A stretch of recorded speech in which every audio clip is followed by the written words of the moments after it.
तो गाइस यहाँ पे मैंने गाइस 3 अंडे लगा दिए। तो गाइस आज की वीडियो गाइस देखते बाइक पर अंडा चला के गाइस कैसा है गाइस होने वाला है गाइस। मेरे दिमाग में आया तो मैंने कर डाला गाइस। अपने ऐसा ही गाइस जो भी दिमाग में आया वो कर डालने का गाइस। मैं ऐसा ही हो गाइस पहले से गाइस। तो चलिए फिर इसको गाइस प्रैक्टिकली क्लिक करके देखते हैं कैसा होता है गाइस।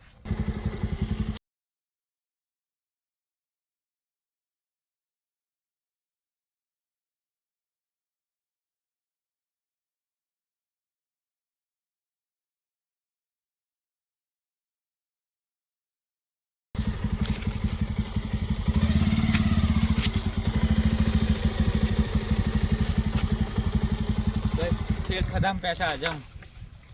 देखिए यहाँ पे क्या आलू का।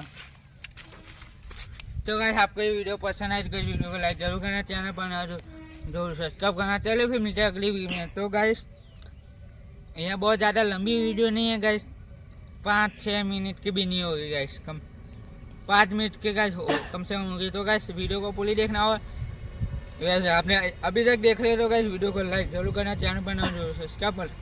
चलिए फिर मिलते हैं अगली वीडियो में, तब तक के लिए इनकलाब जिंदाबाद।